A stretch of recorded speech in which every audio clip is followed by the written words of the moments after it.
Hey guys, welcome back to my channel. So in today's video, we are going to be talking about not being able to get in touch with your mortgage counselor. So if you are interested in this video, then make sure you keep on watching. Also, don't forget I upload videos twice a week on Wednesdays and also on Saturdays at 6 p.m. So make sure you turn on your notification bell so you do not miss a video when I upload. So in today's video, we are talking about not being able to get in touch with your mortgage counselor. And y'all, I hear you, I hear you, I hear you. I know and I understand your frustration when it comes to not being able to get in contact with your mortgage counselor. It is such a difficult process to be able to reach and speak to your mortgage counselor other than when you have your scheduled appointment with your mortgage counselor. For some reason, I'm not sure why, they do not give you a phone number. And if they do give you a phone number, when you call, then you're not really calling your mortgage counselor. It's almost like you're calling the member services number, because for some reason, I don't know if they just have just so many people that are participating in the program that they can't really answer phones, because if they did, they wouldn't be able to get any work done. And I totally understand and I totally get it. I understand that. I know that there are so many people going through this Naca program, and if they were sitting there answering their phones all day, every day, they would not be able to assist their clients who are meeting with them for their scheduled appointment, because when you answer the phone, it takes away from the work that you're currently working on.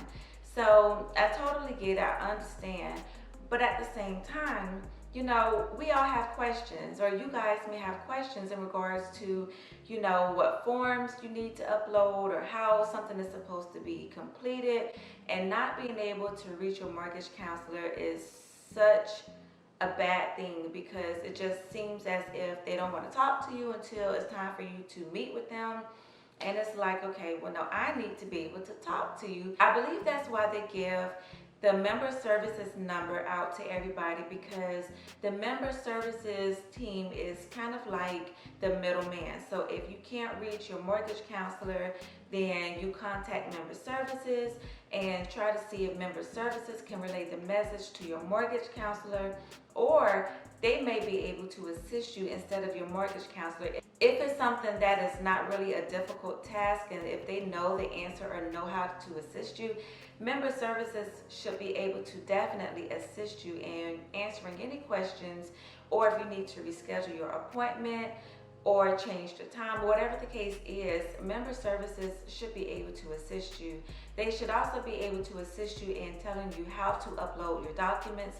So if you are calling or trying to get in touch with your mortgage counselor in regards to how to upload documents, then you should be able to get that information from member services. If you need to reschedule your appointment, member services should also be able to assist you in rescheduling your appointments. So that is something that your mortgage counselor doesn't necessarily have to do for you.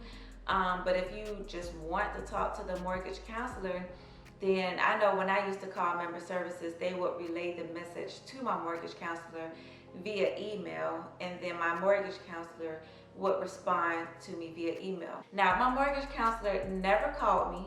I never received a phone call from my mortgage counselor. Never, ever. And I'm referring to the one that's here in the Decatur office. She never called me. Everything was done via email. And like I said, I understand why they use email. And a lot of times they're sitting at their computer all day long at their desk. So it's so much easier while you're working to just kind of take a 5-minute break or a 5-minute pause and respond to a few emails as they come in, opposed to having to pick up the phone and talk to these people and then hang up and then you get another call. I understand why they prefer to email rather than phone call. But at the same time, customer service is customer service, whether it be email or whether it be phone call. And if I would like to speak to you via phone, then please provide us with a phone number. I'm just saying. So yes, I totally get it. I totally understand the frustration that you guys have in not being able to reach your mortgage counselor.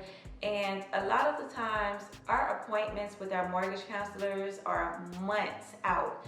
So when you have questions in between that time that you are not scheduled for your appointment, you can't really get in contact with your mortgage counselor to have them answer your questions. So it's like, well, what am I supposed to do? Who am I supposed to talk to? So I understand the frustration in not being able to reach your mortgage counselor.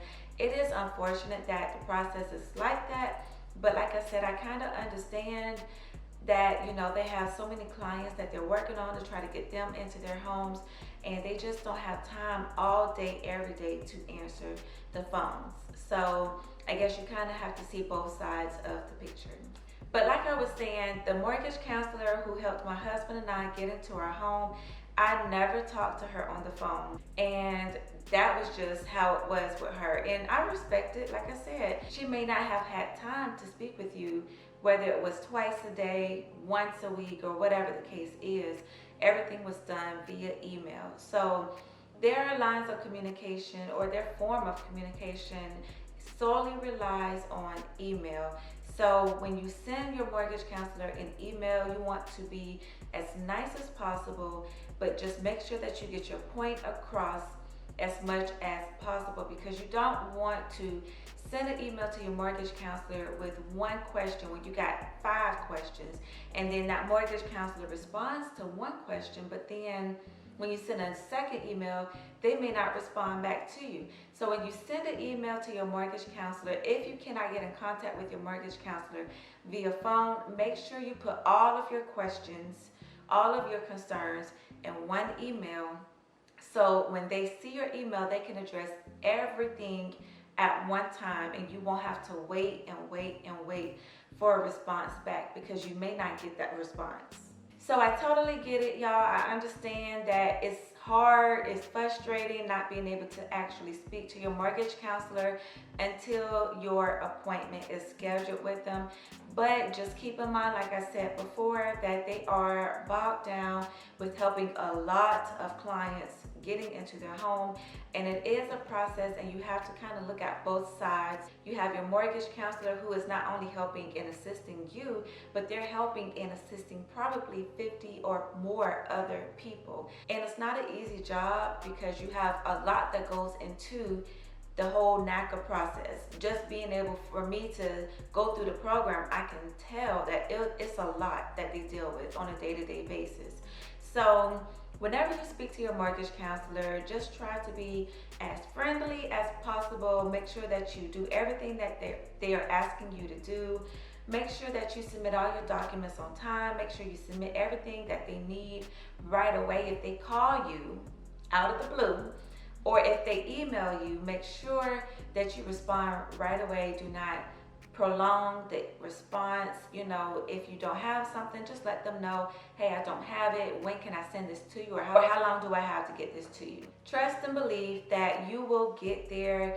It is a process. It is a journey that you just have to continue to be patient and work diligently with not only yourself, but your mortgage counselor, and you will definitely get to that point. And just keep in mind that you will get there, but if you cannot reach your mortgage counselor by phone, try member services and try responding or emailing your mortgage counselor. That is probably the best way to get in touch with your mortgage counselor. So I hope that you guys enjoyed this video. I hope that you found it somewhat helpful and useful as you are going through your Naca journey to home ownership. If you have any questions or comments, make sure to leave them down below. And if you enjoyed this video, make sure to give me a thumbs up. And also don't forget to hit that red subscribe button below. And I will see you guys in my next video. Bye.